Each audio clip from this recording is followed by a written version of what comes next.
Suriye zindanlarında, Arakan'da, Çin'de, Mısır'da zulüm altında olan kardeşlerimizin izzet ve şerefini korumak ve kurtarmak için buradayız.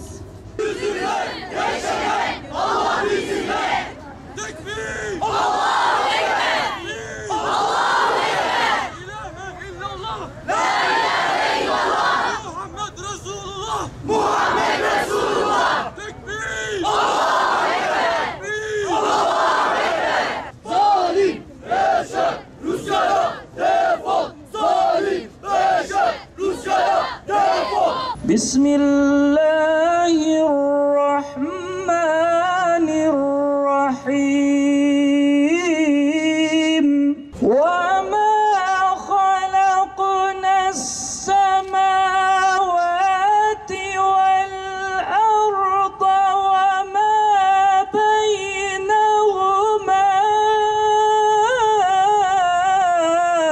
إِلَّا بِالْحَقِّ. Şu an Suriye'de muhalif olma gerekçesiyle zindanlarda tutulan, işkence ve onursuzca hareketlere maruz kalan kadınlar var. Zindanlarda 13.000 tane kadın, 7,5 milyon mülteci kadın bulunmaktadır. Burası bizim sılamız iken niye şimdi gurbetimiz oldu? Baharda en taze çiçekleri toplar iken niye şimdi hazan geldi, çiçeklerimiz soldu? Daha dün yemyeşil iken kırlarımız niye şimdi kan doldu? Hangi zalim, hangi zalimdir bunu bize reva gören? Eskiden kuş cıvıltıları var iken şimdi niye bomba sesleri? Eskiden özgür iken insanlar kim doldurdu şimdi bu hapishaneleri, bu kafesleri? Nerede bu çocuklar? Niye duyulmuyor şen şakrak sesleri? Söyle anne, hangi zalim yaptı bunu? Hangi zalim? Bugün dünyanın dört bir yanında Suriyeli mahpus kadınlar için meydanlardayız. Buradan Suriye hapishanelerinde acı içinde özgürlük bekleyenleri ve meydanları doldurarak onlar için vicdanları ayağa kaldıranları selamlıyoruz. Biliyoruz ki mazlumlar ve ezilenler için vicdanın haykırışından daha güçlü bir imkan yok. Bu kirli savaşlara isyan ediyoruz. Çocukların çırpınarak ölmesine isyan ediyoruz. Hapislerde tutulan mazlum her kadın, insanlığın geleceğine dair umudumuzu biraz daha kaybettiriyor. İnsanlığımızdan utanıyoruz. İnsanlığımızı kaybediyoruz. Suriye Savaşı sırasında sayısız savaş suçu işlendi. Uluslararası sözleşmeleri etkili olarak uygulaması gereken devletler, uluslararası yargı mekanizmaları ve uluslararası toplumun bütün bileşenleri, sivil insanların, kadın ve çocukların korunmasından sorumludur. Kadınlar ve çocuklar korunmalı. Hiçbir şekilde esir tutulmamalı. Taraflarca herhangi bir şekilde pazarlık konusu ve unsuru yapılmamalıdır. Bunca acıya, bu kadar ölüm ve zulme artık yeter diyoruz. Dünyanın her yerinden vicdanların sesi olarak şehirlerin meydanlarından Suriye'ye sesleniyoruz. Suriye rejimine ve ortaklarına sesleniyoruz. Hemen şimdi tecavüzü savaş silahı olarak kullanmayı bırakın.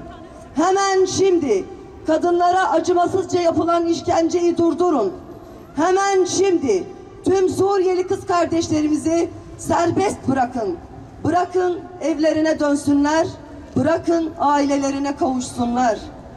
Birleşmiş Milletler, İslam İşbirliği Teşkilatı ve benzeri tüm uluslararası organizasyonlara, bu savaşın bir parçası olan tüm devletlere, uluslararası insan hakları örgütlerine, yasaları gereğince savaş bölgelerindeki sivillere karşı sorumluluk taşıyan Uluslararası Kızıl Haç ve Kızılaylara ve uluslararası insani yardım teşkilatlarına sesleniyoruz.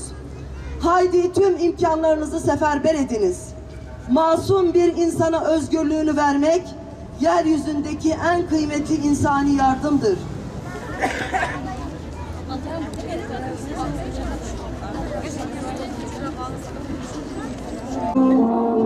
Dudağımız yanıyor, bir damla su veren yok. Anacık beklermiş uykusuz eşikler. Ya Rabbi Rabbi تكاري هر تشتي بكي هر تشت دستة يا ربي اف بيركي غوير ود الدنيا تهاتنا كرتن خاصة بيركي غو من زندان اسد وسيسي وهفالي يا ربي توا بيرك عبدي بردان جوا حبسة توا بكي آيلي توا بكي زاروكي يا رب العالمين يا ربي يقو ظلم واكرنا يقو حق حقوقي واخوارنا تقهر وغضب خلوابك يا ربي شقا انسانك وحوالي الظالمة ببي يا ربي امنك عنوا تكاري توا قهر وبريشان بك يا ربي